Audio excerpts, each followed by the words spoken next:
當年我仲喺文武廟返工，夜晚就去港大專業進修課程教學，其中有一科呢，就叫做道盡生死，係同一個師兄合作嘅。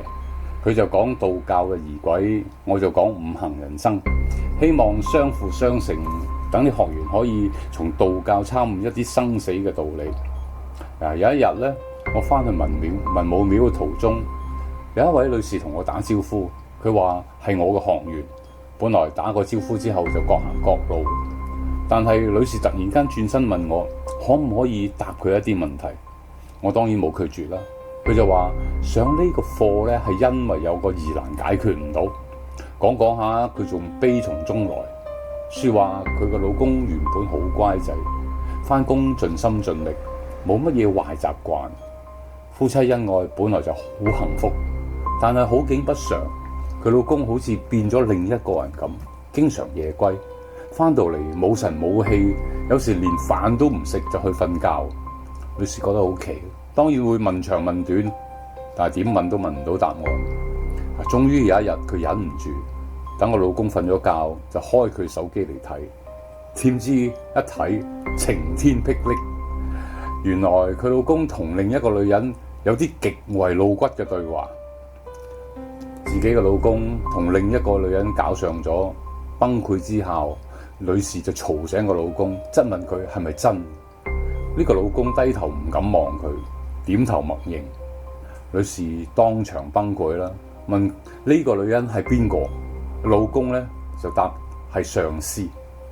解釋原本上司離職之後呢，新嚟咗呢個女上司妖冶無味，搞到好多男同事神不守舍。但呢個女上司只係經常叫佢呢個老公嘅，其他男同事就好鬼羨慕啦。但佢自己話我好難受啊，甚至想辭工，但係又俾呢個女上司挽留，仲經常留佢開會，然後就走去食晚飯，所以先至辭歸。終於有一次，個女上司飲到有啲醉，唔可以揸車，就由佢呢個老公送佢返屋企。當然後邊嘅情節係人都估到㗎啦。從此之後，佢呢個上司經常纏住佢，佢老公自己都覺得好羞恥，對唔住個老婆咁話，但係就越嚟越控制唔到自己，又唔敢同老婆講喎，係咪？咁有一日有一朝早，老公早晨咁早就起身，早餐都唔食，就已經着好晒衫返工。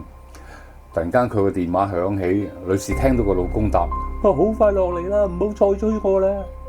女士就知道呢個電話一定係嗰個女上司。呢個女上司開車嚟接佢，女士崩潰咁扯住佢老公，話如果你而家落去，我即刻就跳樓。個老公竟然甩開佢，仲喊咁口同佢講：我唔去唔得啊，我會死嘅。個老公就咁衝咗落樓。女士喺個窗望到老公上咗人哋架車之後，佢真係好想跳落去。咁當然事件擾攘咗一排，有個朋友就勸佢去算命。咁佢上網呢，揾到我呢個課程，希望揾到下答案。我聽到佢呢個陳述之後，仲同佢講：揾一日你上嚟文武廟，我再諗下有啲咩辦法解決。後來我叫呢位女學員去揾我呢個拍檔師兄，睇下佢有乜計可以幫到。到我慢慢淡忘呢件事嘅時候，偶然間同阿道兄見到面，佢提起翻呢件事喎。佢話約咗佢呢兩位上去道壇嗰時候，女士以死相逼，個老公先至肯唯唯諾諾咁答應。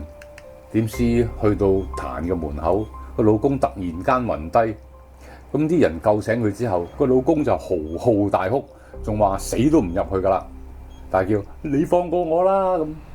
眾人連推帶拱，揸住佢去到個壇嗰度，佢已經腳軟跪低，口中不停咁叫我唔敢啦，你放我走啊！啲道兄繼續講當眾人開始念經，個男人就可以前後180度咁不停撫養，相信李小龍都唔得。我冇問過結果，因為我知道一定冇得救。估都估到啦，個男人離開咗個壇，返到屋企一定故態復萌嘅。